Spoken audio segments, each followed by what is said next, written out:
हरि ओम.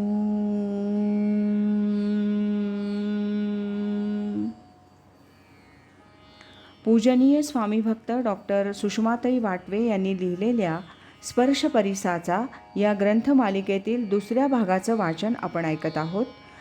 आज ऐकूया यातील प्रकरण 3, सद्गुरू माझा माय बाप, याचा भाग 2. स्वामी स्वरूपानंदांच्या आजारपणात त्यांना तशा फारशा वेदना नसाव्यात. अशक्तपणा खूप, त्यामुळे शांत पडावं लागे, असं एकूण त्यांच्याविषयीच्या माहितीवरून दिसतं.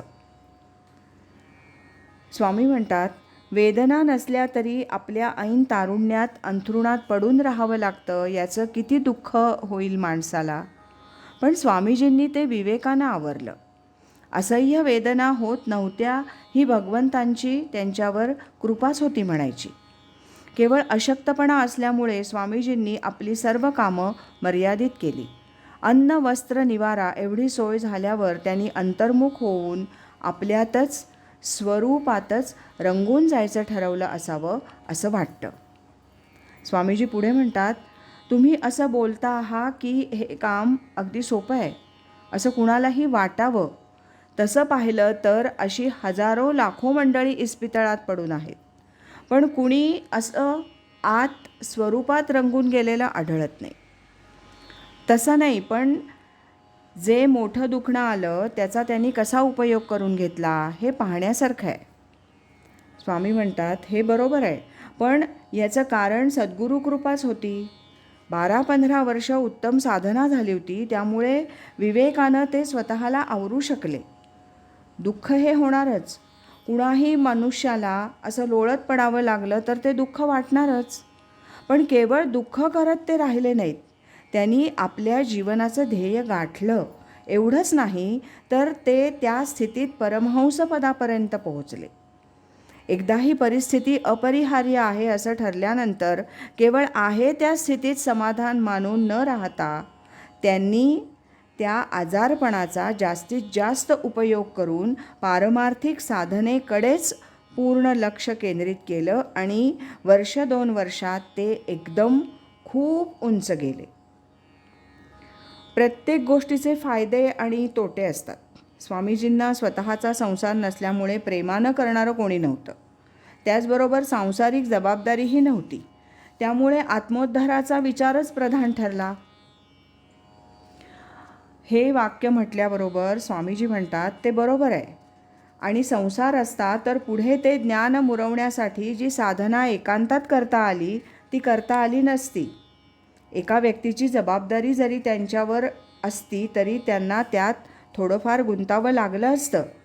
तसं इथं नसल्यामुळे संपूर्णपणे जगाकडे पाठ फिरवणं त्यांना शक्य झालं. ते पूर्ण अंतर्मुख झाले. शिवाय अलौकिक नोहावे लोकांप्रती ही प्रथमपासून स्वामीजींची भूमिका असल्यामुळे त्यांचं संतत्व फार उशिरापर्यंत लोकांच्या लक्षात आलं नाही. एका साधकाने एक अभंग म्हटला, जेथे जेथे माझे हिंडेल हे मन, तुझेची दर्शन तेथे होवो. तुझं विण देवा न तुझी वासना, शिवो माझ्या मना कदा काळी. वाहो माझे मन तुझाची संकल्प, तेणे आपोआप स्थिरावेल. स्वामी म्हणे माझी पूर्ण करी आस, ना तरी उदास जिणे वाटे. स्वामी म्हणतात, वा छान. स्वामी स्वरूपानंदांचं वाङ्मय असं आहे की ते एकदम आत अंतरंगातच जाऊन भिडतं आणि अंतःकरण शुद्ध करून टाकतं. सर्व संतांचं वाङ्मय हे असं असतं म्हणून त्याला विशेष महत्त्व. आपली प्रत्येक गोष्ट ही आपलं अंतःकरण शुद्ध करणारी असावी. आपलं वागणं, बोलणं, खाणं, पिणं, प्रत्येक कर्मातून आपलं अंतःकरण दिवसेंदिवस शुद्ध होत जावं. तसं ते शुद्ध होतं की नाही ते आपण सावधपणे पाहावं. अंतःकरण शुद्ध होणं याचाच अर्थ मत्सर, दंभ, अहंकार, काम, क्रोध इत्यादी रिपू हे अंतःकरणातून संपूर्ण जावेत. यासाठीच ध्याननामाची साधना करायची. एकदा स्वामी स्वरूपानंदांना एका साधकानं विचारलं, मला वासना फार आहेत, तेव्हा अनुग्रह घेऊन काय उपयोग?